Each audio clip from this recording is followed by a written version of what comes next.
extra time.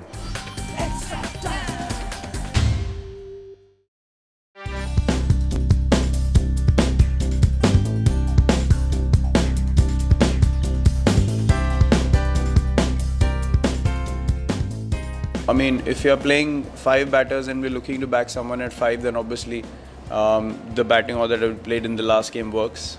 When we play 6 batters and 4 bowlers in home conditions maybe, where you won't require that extra 5th bowler who might not bowl too many overs, then the combination becomes different. But we are open to both, as I've said in the past. And no, I don't look to prepare in a different way. For me, the mindset matters before I go into bat. It can be any position. If you're mentally feeling good, then more often than not, you'll be able to execute. I had a look yesterday. There were a few damp spots. The covers came on pretty quickly today, so I don't know how much that has dried up. We're obviously going to name a few more than 11 and take a call tomorrow morning as to what the best combination is. Apart from the damp spots, the surface looked pretty dry. Should have turn and bounce. That's the feeling I got.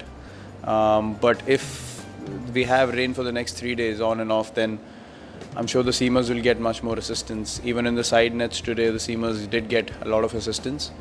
So as I said, I mean, we'll have to keep enough players in the squad for us to change last minute according to what the weather conditions are like and how much the wicket's going to stay under covers. It's a nice incentive, but it doesn't really change anything for the team. Our goal has been to play good cricket, and we've done that in the past 1 year or so. And we want to continue with the same. Even last year when we won against South Africa, because of some other team losing, we became #1 for a brief period. But I think to be the best side in the world, you need to play consistent cricket for a span of 3-4 years. That's what we feel. This is a pretty immediate and short-term incentive. That's what I feel.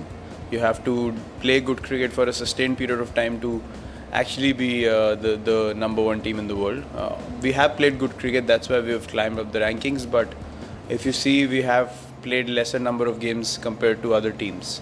So the more games you play, you can only be judged after that how good the team has been. So far we've been very, very good, but I think at the end of the season we'll probably be in a better position to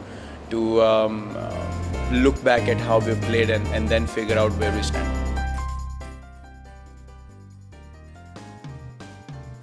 If the wickets are drastically changing from one venue to the other, then obviously you will see a change here and there, especially with the one bowler playing in front of the other. But as far as the pool of players goes, I think we have a very good squad here.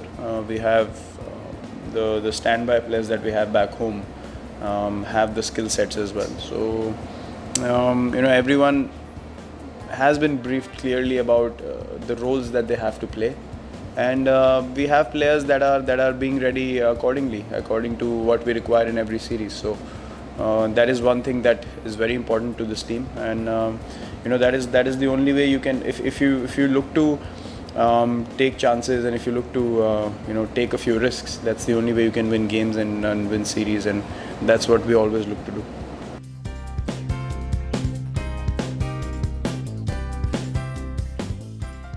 When you have too many interruptions, I think some people tend to think that they can relax, but I think you require more concentration in an interrupted game, because when there's no breaks, you can plan according to how the game will go for 5 days or 4 days, whatever it is.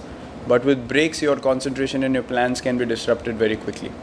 So it's the term that people say switch off and switch on, I think that is the most important factor in an interrupted game, and that's what a cricketer has to master pretty quickly in his career, because these sort of games, you don't want a situation where you're not 100% into the game if you get interruptions. So it is challenging, but when it happens, you have to make sure that you get a hang of this as well, because it does happen quite often, especially in Test cricket.